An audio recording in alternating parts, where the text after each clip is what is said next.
आजकल के लड़कों और मर्दों में अश्लील वीडियो देख कर एक विचार जरूर आता है लड़कियों को पाने का। साथ ही उनके बारे में काफ़ी गलत ख्याल भी आते हैं। और पूरी दुनिया में कानून तो है ही कि अगर आप लड़की को छेड़ते या कुछ गलत करते हैं तो आपको कानून के अंतर्गत पकड़े जाने पर सज़ा मिलेगी। वो सब सज़ा से डरते हैं। इस वजह से अगर लोग स्त्रियों को छेड़ तो नहीं सकते और साथ ही उनके साथ गलत व्यवहार तो नहीं कर सकते, पर वो इन इच्छाओं को पूरा करना चाहते हैं। इसलिए वो अपने ही अंदर इन इच्छाओं को सोच सोच कर पूरा करते हैं। कुछ एक लोगों में ये इच्छाएं इतनी बढ़ जाती है कि वो इन इच्छाओं को सच में पूरा करने की चाहत में स्त्रियों के साथ कुछ गलत कर बैठते हैं। और इन्हें ना तो कानून का डर होता है और ना ही किसी और का। अमेरिका में एक रिसर्च हुई जिसमें ऐसे क्रिमिनल जिन्होंने औरतों के साथ कुछ बुरा व्यवहार किया या उनके साथ कुछ बुरा किया, उनमें से 85% ने बोला कि वो रोज़ाना या कभी कभी अश्लील चीज़ें देखा या पढ़ा करते थे। और आप ही सोचिए कि दुनिया में अश्लील चीज़ें कितनी बढ़ रही है। भगवान श्री कृष्ण का एक बहुत ही अच्छा श्लोक है जो यह बताता है कि जो कर्म इंद्रियों को वश में तो करता है, किंतु जिसका मन इंद्रिय विषयों का चिंतन करता रहता है वह निश्चय रूप से स्वयं को धोखा देता है और वह ढोंगी या गलत आचरण वाला व्यक्ति है।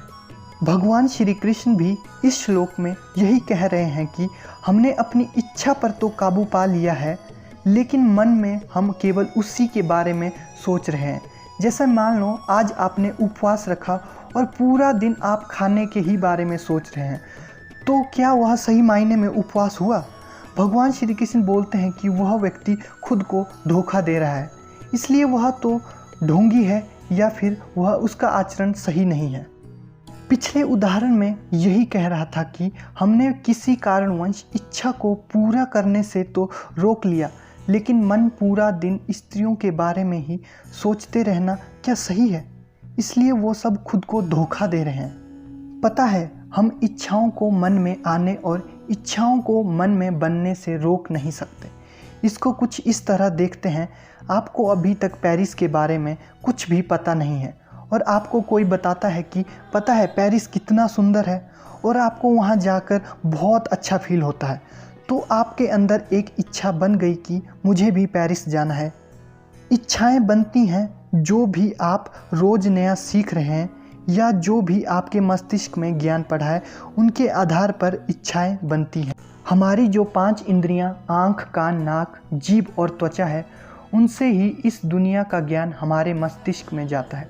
इसलिए कुछ भी हो जाए, हमारी आँखें अच्छा बुरा दोनों देखेंगी, हमारे कान अच्छा बुरा दोनों सुनेंगे, हमारी नाक अच्छा बुरा दोनों सूंघेंगी, हमारी जीभ खट्टा मीठा कड़वा सब चखेंगी और हमारी त्वचा गर्म और ठंडा सब महसूस करेंगी। इसलिए जब तक तुम्हारी इंद्रियां काम करेंगी, तुम इनसे रिलेटेड ज्ञान अपने अंदर जाने से नहीं रोक सकते। क्योंकि क्या फिर आँखों में पट्टी बांध लोगे या कान में उंगली डालोगे या नाक बंद कर दोगे? इसलिए हमारे अंदर निरंतर इच्छाएं बनती ही रहेंगी, अच्छी या बुरी दोनों इच्छाएं बनती ही रहेंगी। हमको इनका बुरा असर ना पड़े, हम इसके लिए क्या कर सकते हैं? हम रोज़ योग और आसन कर सकते हैं। इससे हमारे मस्तिष्क में एक हार्मोन होता है डोपामाइन, उसका स्राव होता है। ये वो हार्मोन है जो हमें खुशी का फील कराता है या हमारा मूड इससे अच्छा होता है। या फिर हम अच्छे लोगों के साथ संपर्क में रह सकते हैं या हम अच्छी जानकारियाँ या अच्छी किताबें पढ़ सकते हैं। इससे हमारी इच्छाओं में काफ़ी अच्छे बदलाव होंगे। तो हमने आज क्या सीखा? नंबर 1, हम अपनी इच्छाओं को बनने से रोक नहीं सकते। नंबर 2, हर रोज़ हमारी बहुत सारी इच्छाएं बनती हैं, कुछ उनमें से अच्छी होती हैं तो कुछ उनमें से बुरी होती हैं।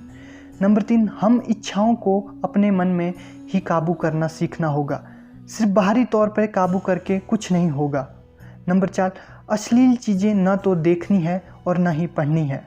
और अंत में आप सबके लिए, ज़िंदगी में कामयाबी तब मिलती है जब हम अपनी इच्छाओं के आगे घुटने टेकने की बजाय वह करें जो किया जाना ज़रूरी है।